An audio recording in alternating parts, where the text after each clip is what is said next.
클래식 인물 열전. 손수연의 팡팡 스토리 클래식.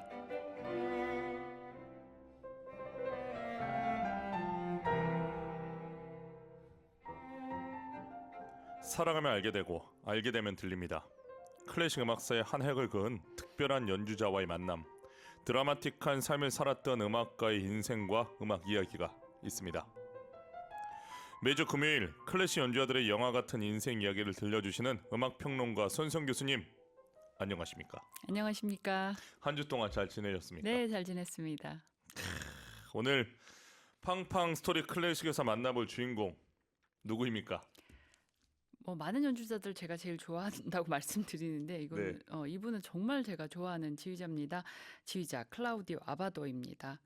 2014년에 타계한 이탈리아 지휘자 클라우디오 아바도는 우리 시대 최고의 이제 거장이라고 해도 과언이 아닙니다. 이런저런 이유로 최고의 거장이라고 불리는 지휘자들이 많은데요. 저는 이 아바도가 그들 가운데서도 단연 으뜸이었다라고 생각을 합니다.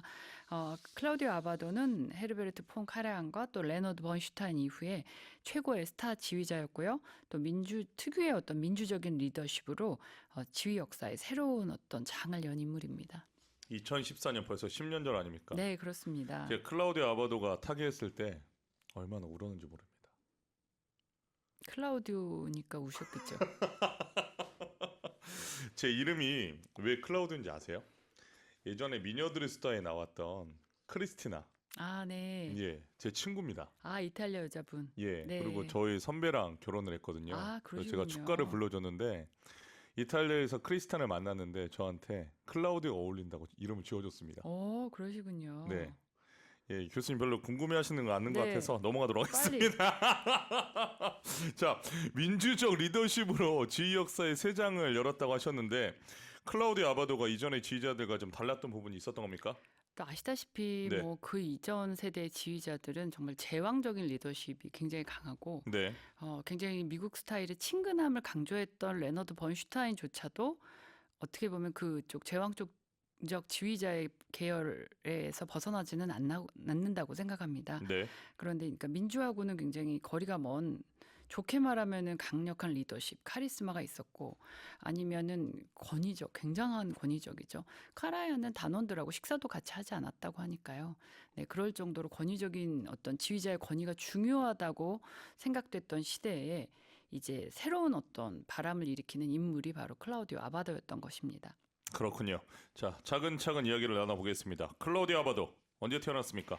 1933년 6월 26일 밀라노에서 태어났습니다. 아주 대단한 음악가 가문에서 명문 중의 명문으로 태어났고요. 또 이 밀라노 베르디 음악원에서 지휘뿐만 아니라 피아노랑 작곡도 배우게 되고 또 빈 음악원에서 지휘도 수학합니다.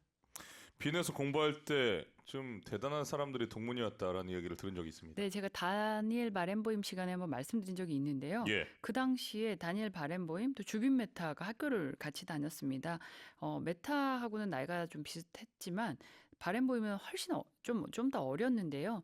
바렌보임은 워낙 어린 나이에 그 지휘 학교에 들어가서 같이 학교를 다녔고요. 또 훗날 세계의 음악계를 리드하게 되는 이 세 사람은 정말 평생을 각별한 우정을 유지했다고 합니다. 근데 재밌는 거는 이 사람들이 하는 얘기 중에 제일 재밌는 건 이 세 사람 중에 아바도가 피아노를 제일 잘 쳤다는 사실입니다. 정말입니까? 네, 바렌보임보다도. 말도 안 돼. 우와. 그렇게 이제 이야기를 하게 되고요. 특별한 실력을 이제 인정을 받은 아바도는 불과 32살의 나이로 잘츠부르크 음악제에서 빈필하모닉을 지휘를 하게 되고요. 이때 특히나 이제 본인의 어떤 시그니처와도 같은 어렵기로 유명한 말러 교향곡 2번을 선택해서 센세이션을 일으킵니다. 그러니까 지금 말씀드린 대로 아바도는 피아노도 잘 치고 또 지휘에도 관심이 많아서 굉장히 또 작곡도 하고 싶어 했고 이래서 진로 놓고 고민도 많이 했다고 합니다. 야, 이게 잘하는 게 너무 많아서 잘하는 게 너무 많아서 문제네요. 바렌보임보다 피아노가 좋았다는 평가를 받는 사실이 대단히 흥미로운데요. 그럴 수가 있군요. 네, 그렇습니다. 알겠습니다. 아바도가 지휘자의 길로 들어서게 된 그런 결정적인 계기가 있습니까? 네, 1963년도에 미국에서 열린 드미트리 플러스 국제 지휘 콩쿠르에서 우승을 한 직후에 이제 그 번슈타인의 눈에 들게 되면서 네. 뉴욕필에서 번슈타인의 조수로 일하는 걸 계기로 본격적으로 이제 지휘자의 길로 들어섭니다. 그 다음에 아바도의 성공 가도는 거침이 없었죠. 64년에는 베를린 필 방송교향악단 지휘하는 모습을 이제 카라얀이 보게 되고요. 와. 아바도를 또 짤즈부르크 페스티벌에 초대하고 짤즈부르크 페스티벌에서는 빈필을 이끌고 말러의 부활교향곡을 지휘를 해서 엄청난 호평을 받습니다. 그렇군요. 최고면서 서로 스타일이 너무나도 다른 지휘자 번스타인과 카라얀 모두에게 선택을 받았다라는 것이 대단히 흥미로운데 이런 경우는 흔치 않지 않습니까? 네, 굉장히 드문 경우지만 또 그 비슷한 동년의 오자와 세이지 또한 카라얀과 또 번슈타인의 맞아요. 네, 네. 선택을 받고 또 가르침을 받았으니까 정말 재능이 있는 어떤 유망한 후배 지휘자한테는 이 두 거장들이 그렇게 뭐 그런 것들을 가리거나 아끼지 않고 뒷바라지를 해줬다고 생각이 됩니다. 이 번슈타인과 카라얀의 선택을 받은 아바도는 그 공연마다 정말 호평을 받게 됐고요. 빈필은 또 곧바로 아바도를 그 비엔나의 뮤지크 페라인 황금홀이죠. 이 비엔나 필하모닉의 홈그라운드인데요. 여기로 초청을 하게 되고 뭐 루체른이나 에든버러 그 유수의 페스티벌 또 베를린 필을 포함한 정상급 교향악단들도 아바도에게 러브콜을 보내게 됩니다. 독일의 유력 평론가 유하임 카이저는요. 40살의 아바도를 우리 시대의 품위 있고 영향력 있는 몇 안 되는 지휘자로 지목을 하기도 했습니다. 불과 40살 때 이런 평가를 받은 거죠. 대단합니다. 자, 여기서 음악을 한번 듣겠습니다. 오늘의 첫 곡 어떤 곡입니까? 베토벤 교향곡 7번 한번 들어보시겠습니다. 네. 베토벤 교향곡 7번 A장조 작품 번호 92 2악장 알레그레토를 클라우디오 아바도가 지휘하는 베를린 필하모닉 오케스트라 연주로 들려드립니다. 베토벤 교향곡 7번 A장조 작품 번호 92 2악장 알레그레토를 클라우디오 아바도가 지휘하는 베를린 필하모닉 오케스트라 연주로 감상하셨습니다. 클라우디오 아바도는 밀라노에서 네노라 하는 유명한 음악가 집안 출신. 아까도 대단한 집안이라고 말씀하셨는데 사실입니까? 네, 정말 너무나 대단한 집안의 음악 명문가의 출신입니다. 아바도가 라스칼라 오페라 하우스 음악 감독으로 지낼 때 밀라노에는 이런 우스갯스러운 이야기가 있었다고 하는데요. 어떤 첼리스트가 있었는데 네. 그가 이제 라스칼라 오페라 극장의 스칼라 오케스트라한테 지원을 하고 오디션 했는데 감독인 클라우디오 아바도가 면접을 했는데 아바도가 이 사람이 탐탁치 않아서 그냥 출신 학교 추천서를 받아오라고 보냈습니다. 네. 그래서 이제 그 첼리스트는 베르디 음악원, 자기 출신 학교인 베르디 음악원 갔더니 음악 원장은 아바도의 형이었던 마르첼로 아바도였다고 합니다. 그래서 첼리스트는 마르첼로에게 추천서를 못 받고 결국은 너는 아직 그런 수준이 못 된다. 레벨이 아니다. 추천서 쓸 수 없다. 해서 받지를 못하고요. 그러니까 이 사람이 이제 실망을 하고 그 스칼라보다 못한 다른 악단에 원서를 내고요. 그곳에 지휘자랑 만나서 면접을 해보니까 또 그 사람은 클라우디오의 사촌 동생이었던 로베르토 아바도였다고 합니다. 또 오케스트라 일이 별로 이제 자기하고 안 맞아서 이 첼리스트가 다시 작곡을 하게 됐는데요. 그 작곡을 하고 출판을 위해서 이탈리아 최고 출판사 리코르디를 찾아가서 담당 매니저를 만났더니 그 사람은 클라우디오의 누이였다고 합니다. 그래서 그리고 이제 오랜 음악 생활 끝에 은퇴를 한 다음에 밀라노에 있는 나이든 음악가의 양로원인 안식의 집에 들어가기로 했는데요. 거기서 원장을 만나보니까 또 그 사람은 클라우디오 아바도의 아버지였다.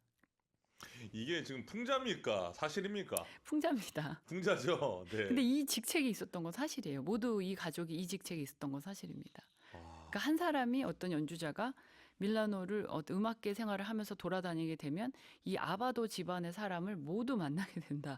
이런 풍자로 이 이야기가 나왔습니다. 네, 특히나 클라우디오 아바도의 아버지였던 바이올리니스트 미켈란젤로 아바도는요. 한평생을 진짜 밀라노 음악계의 절대 권력으로 군림했습니다.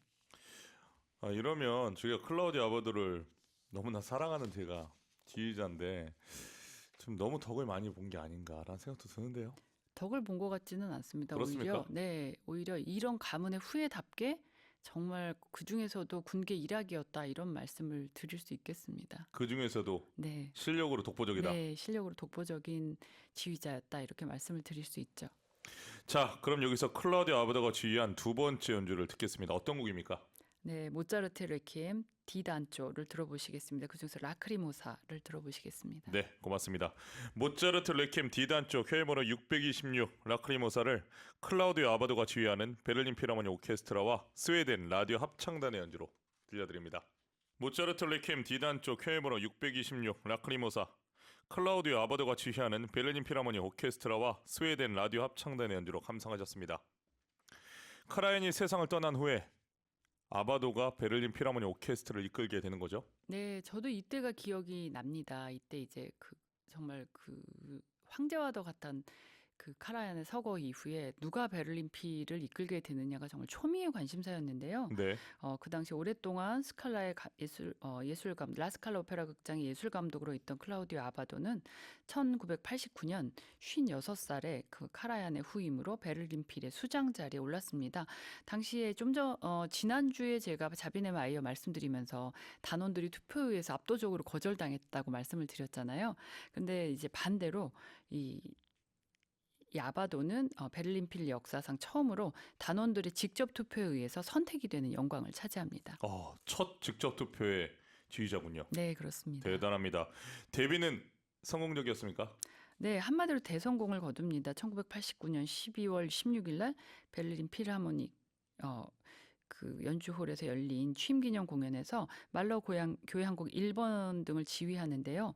대성공을 거두고 정말 날이 꽃길만이 펼쳐질 거라고 예상을 했었는데요. 그러니까 세계 최강의 어떤 권력을 쥔 지휘자로서 카라얀이나 번슈타인이 떠난 이 클래식 음악계의 황제 자리에 오를 것이다 이렇게 예측을 했었는데 글쎄요. 그 이유는 조금 얘기가 달라지는 것 같습니다. 그렇습니까? 베를린 필을 이끌게 된 아바도인데 어떤 행보를 앞으로 보여주게 됩니까?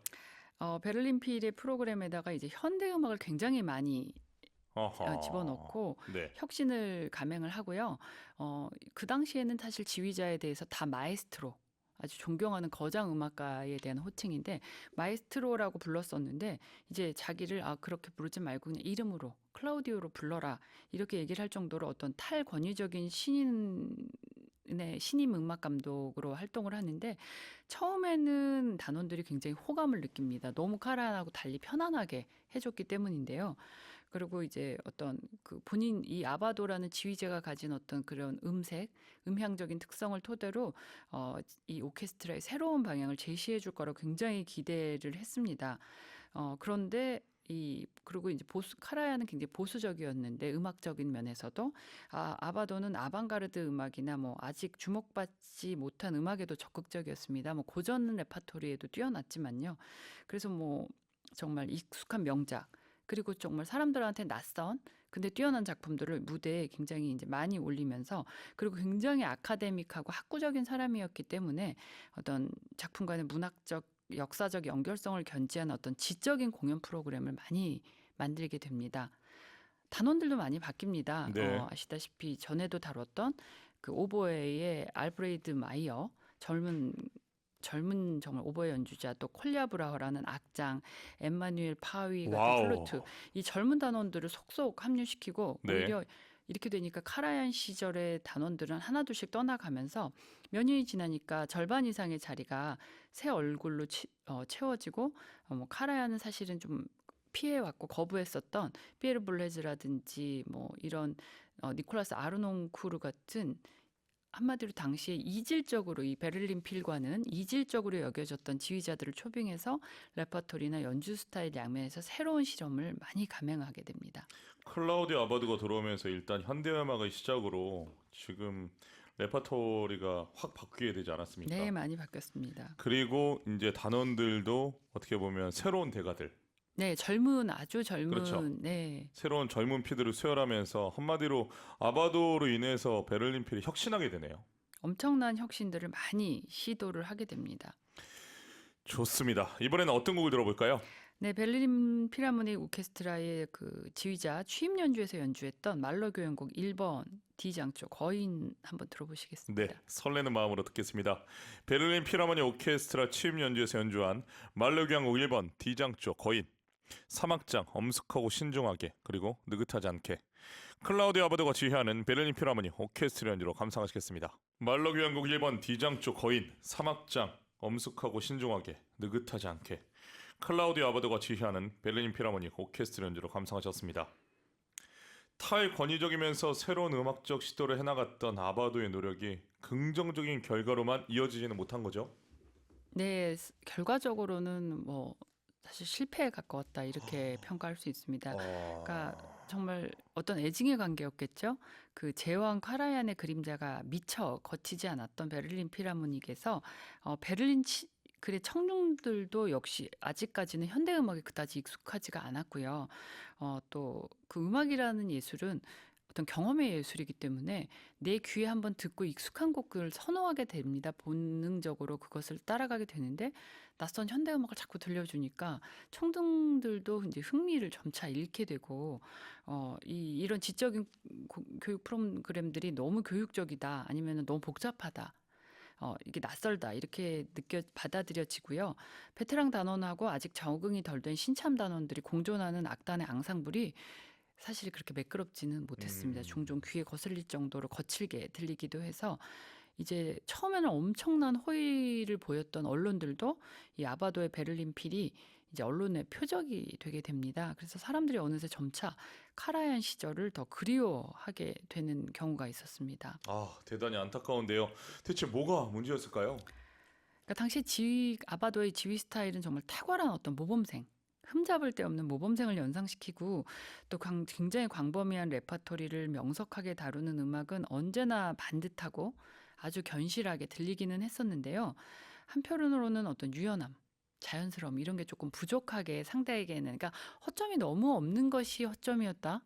이렇게 볼 수도 있는 것 같습니다. 그리고 무엇보다 카라얀을 비롯한 그 과거의 거장들이 지녔던 카리스마가 이거는 본인이 정말 회피하고 싶어서 일부러 선택하지 않았던 것인데 그 카리스마가 없어서 어떤 비평가는 아바도를 두고서는 악보에 관한 모든 면에서 충실했지만 다수의 청중을 매료시키지를 못하는 고고한 수준에 머물렀다라고 그런 지휘자다 이렇게 평가를 했습니다. 그래서 특유의 어떤 학구적인 자세 또 실험적인 입장 같은 것이 관객들한테는 그다지 좋게 받아들여지지 못하면서 카라얀 시대만큼 대중적인 인기를 누리지를 못하게 되니까 그리고 또 아직까지는 이 오케스트라의 사운드 자체도 완벽한 사운드를 이렇게 신구 단원들이 막 조화를 이루지를 못하니까 나게 되면서 결국은 정말 안타깝게도 이 아바도는 종신을 채우지 못하고 자신의 자리를 자기 그 떠오르는